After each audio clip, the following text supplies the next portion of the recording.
നമസ്കാരം. റാഫ്റ്റോ ക്രിക്കറ്റിലേക്ക് എവർക്കും സ്വാഗതം. സെഞ്ചുറിയനിലെ പിച്ചിൽ റൺ ഒഴുകുമെന്നായിരുന്നു നേരത്തെ തന്നെയുള്ള റിപ്പോർട്ടുകൾ. അത് പ്രതീക്ഷിച്ച് ഇന്ത്യക്കൊരു മികച്ച തുടക്കം ആഗ്രഹിച്ച് കളി കാണാനിരുന്ന നമ്മളെ നിരാശരാക്കിക്കൊണ്ട് സഞ്ജു സാംസൺ വീണ്ടും ഡെക്കായി.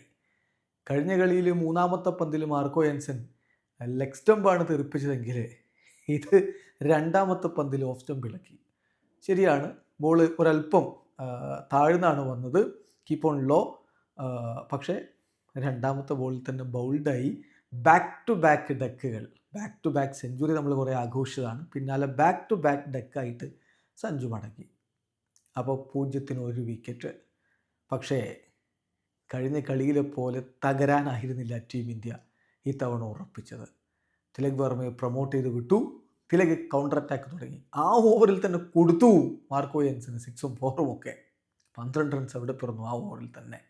അഭിഷേക് മറുഭാഗത്ത് തൻ്റേതായിട്ടുള്ള രൂപത്തിൽ ആഞ്ഞടിക്കാനും തുടങ്ങി. അഭിഷേക് കഴിഞ്ഞ കുറേ മത്സരങ്ങൾ മോശം പ്രകടനമായിരുന്നു. സിംബാബ്വേയിലെ സെഞ്ചുറിക്ക് ശേഷം പിന്നെ അദ്ദേഹം മികച്ച പ്രകടനം നടത്തിയിട്ടേ ഇല്ല. പക്ഷേ ഇപ്പോൾ ഇവിടെ കാര്യങ്ങളും മാറി. പവർ പ്ലേ അവസാനിക്കുമ്പോൾ 70 റൺസ്, ഒരു വിക്കറ്റ് നഷ്ടത്തിൽ 70 എന്ന രൂപത്തിലേക്ക് ടീം ഇന്ത്യയെ എത്തിക്കാൻ അവർക്ക് കഴിഞ്ഞു എന്നുള്ളതാണ് യാഥാർത്ഥ്യം. കഴിഞ്ഞില്ല. പിന്നെ ഇപ്പോൾ ഈ വീഡിയോ ഷൂട്ട് ചെയ്യുന്ന സമയത്ത് ടൈം ഔട്ടാണ്. 7 ഓവർ കഴിയുമ്പോൾ ഒരു വിക്കറ്റിന് 83 എന്ന രൂപത്തിൽ ഇന്ത്യ നിൽക്കുന്നു.